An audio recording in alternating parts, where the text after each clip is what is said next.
This week, we've seen the 7th anniversary of independence for South Sudan, the world's newest country. The mainly Christian South fighting for more than 50 years against the predominantly Muslim North to gain some kind of independence. But as soon as there was independence, there was civil war. What is it going to take to bring peace to South Sudan? You're watching Roundtable. I'm David Foster.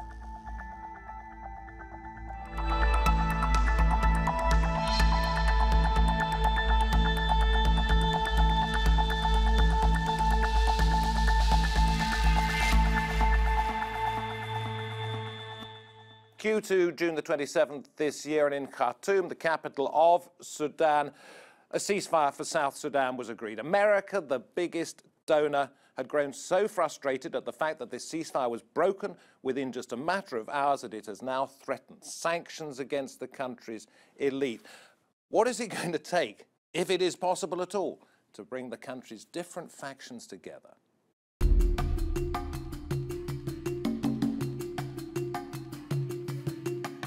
Fragile society and economy of the world's newest state are on the brink. In 2011, a referendum saw 99% of people in South Sudan vote for independence from the north. Jubilant scenes swept the land, but hatred and division soon followed. So what triggered the instability after the mainly Christian South gained freedom from the Muslim north?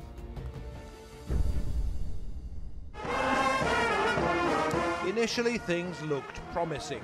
When South Sudan was admitted to the African Union, President Salva Kiir said, "We will practice our ideals for lasting peace, stability, and socio-economic development." But that sense of hope did not last. Civil war erupted mainly from divisions between the Dinka ethnic group and the Nuers. In late 2013, Kiir accused his then deputy Machar of plotting a coup. Kiir is Dinka while Machar is Nuer, but there are other groups with grievances. Observers say a final settlement must take their concerns into account to avoid future unrest. The conflict has led to a food crisis, hyperinflation, and the mass movement of refugees into neighboring Uganda. The UN says this now represents Africa's biggest crisis since the Rwandan genocide of the early 90s. So what have been the main motivators keeping the rebels on the rampage? Oil accounts for 98% of South Sudan's income, and during the war, production of crude plummeted by 2/3. Worries persist over the rebels' plundering of oil and other natural resources.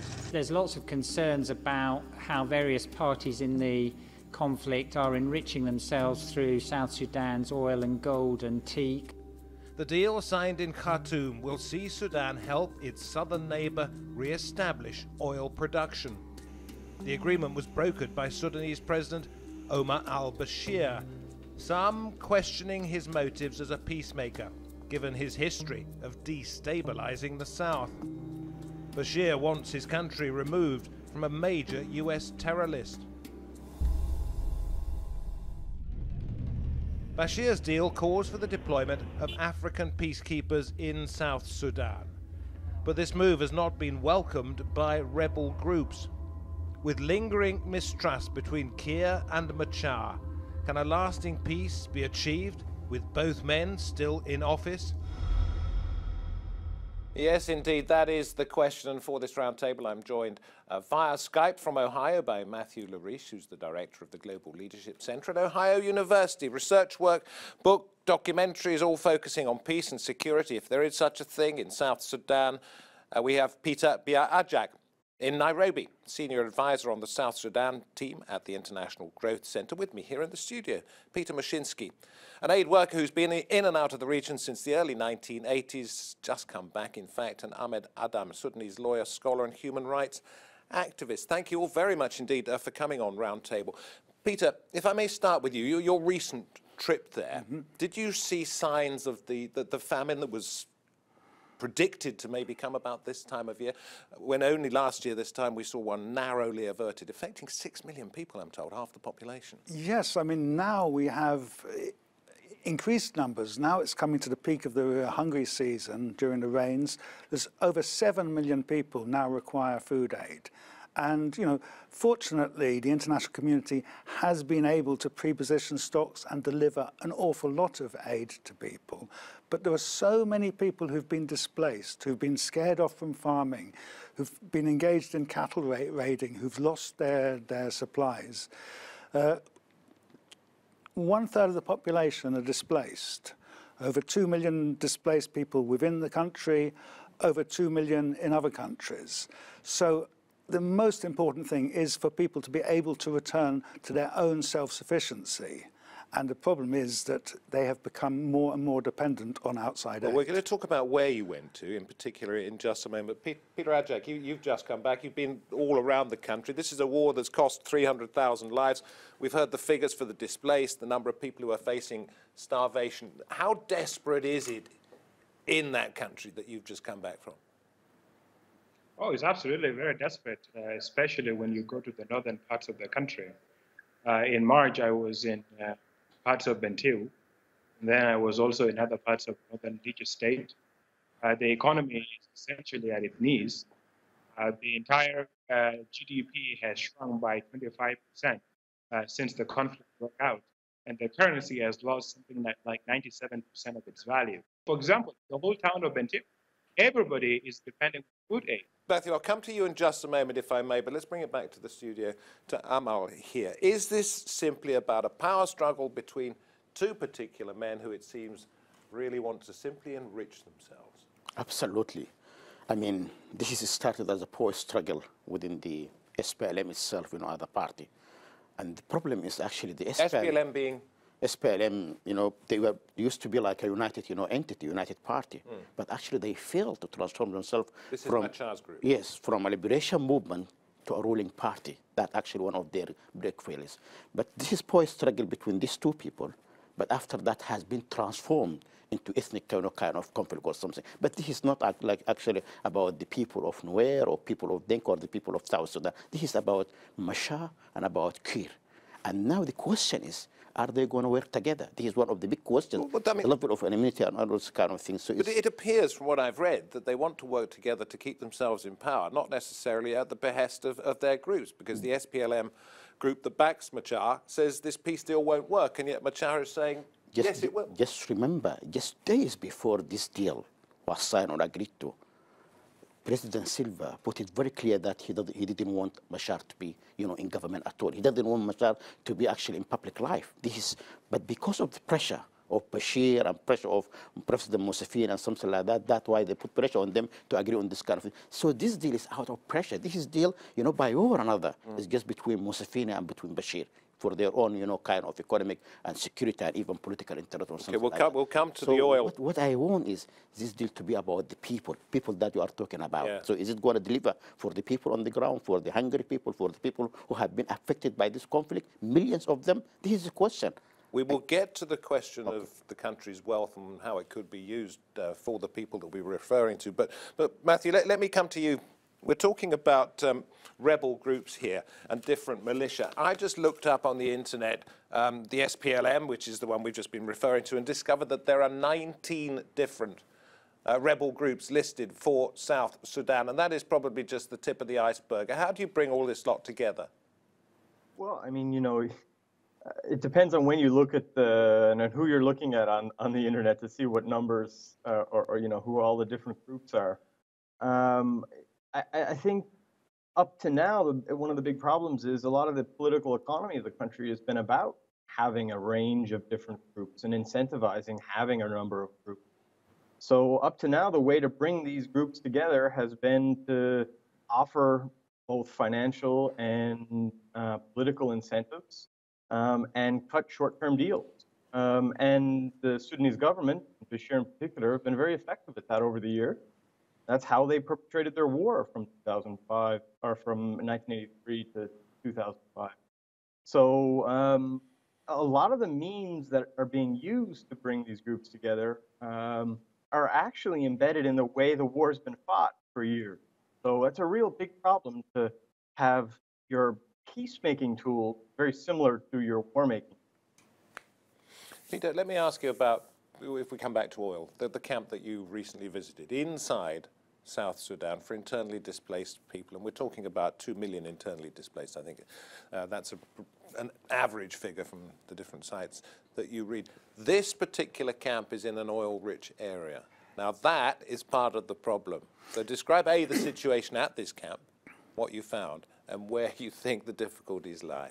Well, Bentiu Protection of Civilians Camp was originally UN peacekeepers' military camp. It was a military base for the peacekeeping soldiers. But when the war started in 2013, the UN decided to open the doors, open the gates to the people who were displaced by the fighting. And now there's like 120,000 people living inside this one UN military base. And for most of the year, it's very dusty and dirty and crowded and squalid, but now the rains have come and now it's all covered in mud. People are living in very unhygienic, cramped conditions, but they don't want to leave. And they refuse to leave. Most of the population there support Riek Machar and the rebels, but they don't feel safe to go outside. They say that they're going to be raped, they're going to be killed, they're going to be massacred. And the reality of that is that they might be, would be. There probably. has been horrific numbers of sexual violence, of robbery, of murder, of inter-clan fighting. And the situation is very unstable. So those people want to stay in the camp, but now also they've lost the capacity to look after themselves. So I mean, now the problem is not just how do you make a peace deal that will stick, but how do you actually make these people capable of fending for themselves again? And add to that the fact that this is an oil-rich area, the country depends upon oil for its wealth, and there are innumerable different conflicts going on in the areas where you need to get the oil out of the ground and move it up north to be refined. Exactly. So it's also, guess I'm hearing, you know, Peter, this is also the question of protection itself. And it's very important that actually the ceasefire to be upheld on the ground. But I don't think that actually the government of South Sudan and even, you know, the Riek Machar and the others are able actually to provide any kind of security for the aid workers who are supposed actually to provide, you know, humanitarian assistance, and even for the civilian population. That's why it's important, it's vital that the AU Protection Force and the United Nations step in so that, you know, can provide. But it's not doing anything at the moment, really, is it? I mean, still, actually, they need, you know, to be deployed, you know, in a proper way, so that, you know, to observe the ceasefire, you know, implement the ceasefire, and also to provide security and protection for the aid workers as well as the civilian population. But it should be pointed out that UNMISS, the United Nations mission in South Sudan, is currently the world's largest peacekeeping mission, even without additional forces. Yeah. There's 17,000. Can you call it a peacekeeping mission? Well, they're trying to separate the forces. They're trying to. Their most important thing now is protection of civilians and trying to keep the people safe from their own government and from the rebel groups. And to be fair to both of them, most of the local warlords and militia leaders are not necessarily answerable to their leadership. So whatever's decided in a foreign capital doesn't necessarily stick on the ground. And often the people on the front lines haven't heard about such things. And even the nature of the deal itself may trigger many actually other rebel groups as well, you know, to come in, because this is about power sharing, you know, about power bargaining. It's not about, you know, like inclusive peace or something like that. So some others, they say that maybe we are not actually in peace deal, we are not in power sharing actually formula or something, then actually we should, you know, start another war. Let's go to our two guests, one in the United States and one in Nairobi. Matthew, if I can, you in Ohio, try and distill for us, if you could, the complications that the country's vast natural resources have caused in this conflict, particularly the fall in the production of oil, the inability to get it to north, to Sudan and outside to be refined, and whether this is just being used by both of the major warring parties to further the conflict. I mean, I've for some time made the argument that regardless of whether there were oil in South Sudan, you'd have conflict. And there's been conflict before the oil and after the oil. So we have a tendency to sort of fixate on the oil. It certainly impacts the scale and scope of what's going on. It influences the nature of what's going on. And it also influences the political strategies the leaders and international actors involved take. But I think it's important to remember that we have these multiple layers of conflict in South Sudan, which is effectively a conflict of the emergence of a new state and a fight over the new political dispensation, what that country will look like. And it's not just who's going to be where. Most countries that have had a moment of independence or a moment of decolonization have gone through this kind of conflagration. And that's the big difference from conflict in the past. So in terms of natural resources, definitely, this is a vital resource to the conflict.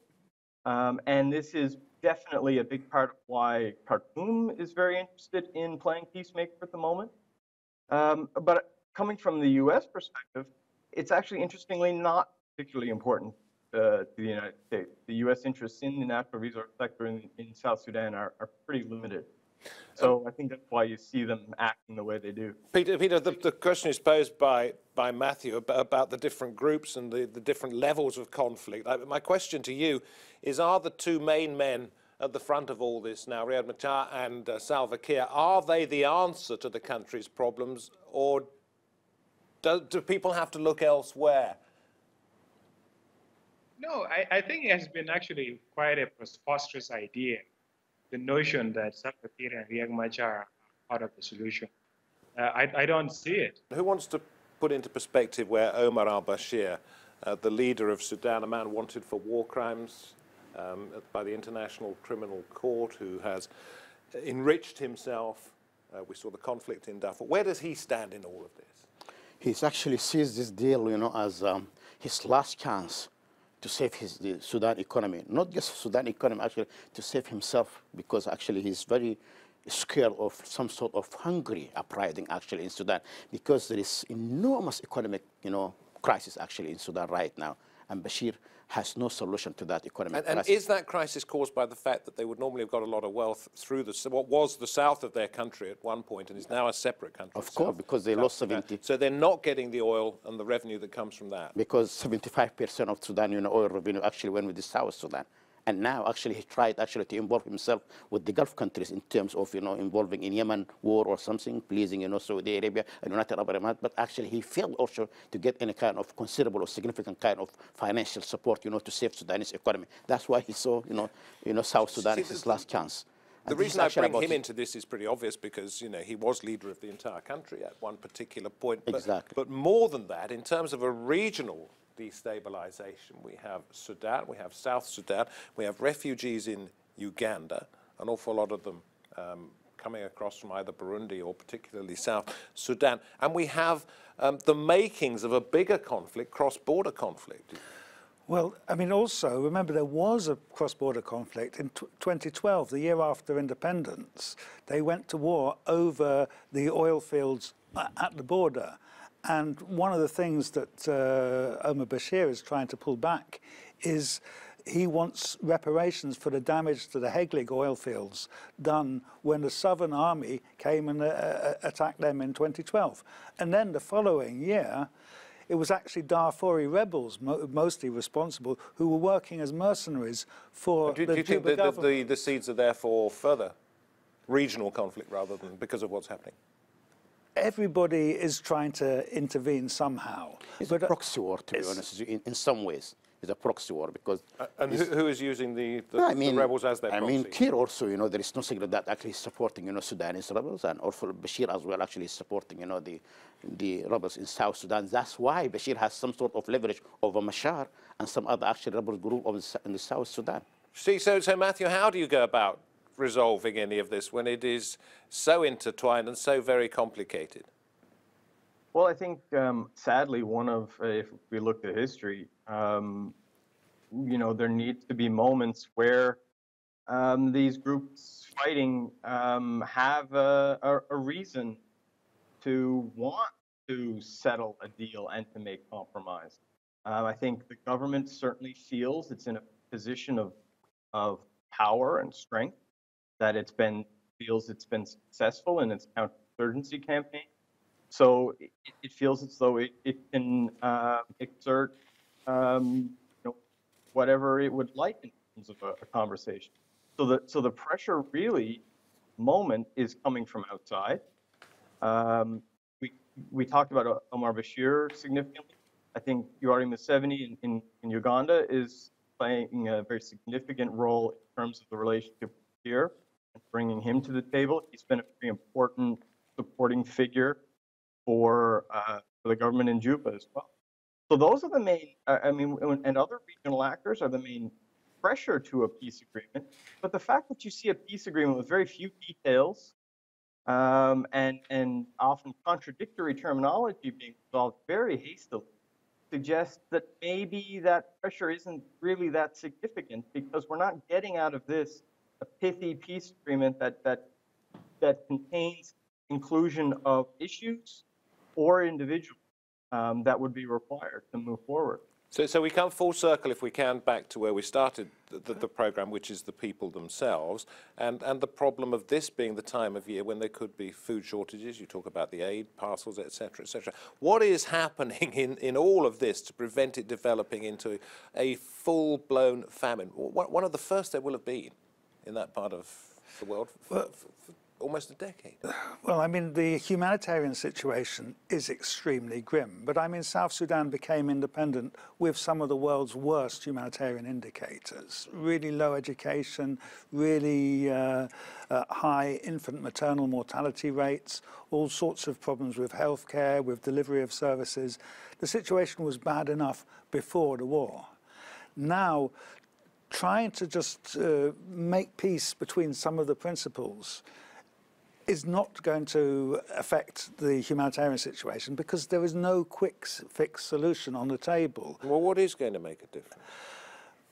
Hopefully, they can bring all the factions on board and make, don't be so interested in the big beasts, be more interested in the local people. Matthew raising his eyebrows at the prospect of that. Yeah, Peter, let's go back to you and see if we can hear you better now. Yes, well, I have some views on that. I completely agree that it will make no sense to bring Salva Kiir and Riek Machar back again into a government, especially the current government proposing. They're proposing to have four vice presidents, 45 ministers, 550 MPs, 9 deputy ministers, you have 32 governors.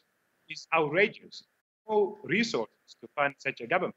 And they have also not shown over the last several years they have ruled it, that they have a vision for the country. So what you need is actually a transition without any of these guys, especially Salva Kiir and Riek Machar. They need to be taken out of the transition arrangement, because even if you have them in the transition arrangement, that government will not have any credibility, and it will not be able to be taken seriously by anybody to work with South Sudan. Let's go back to the micro picture, and I'm going to ask you, Peter Ajak, about something that I've read that you've been trying to pull together. It's trying to promote peace and reconciliation with Sudan wrestling. Yes. Yeah, go on, tell us a bit about that, and we'll end on perhaps an upbeat note. Well, what we have been doing in South Sudan, there are all these tribes that have this cultural sport of wrestling. And the same tribes, they steal cattle from one another.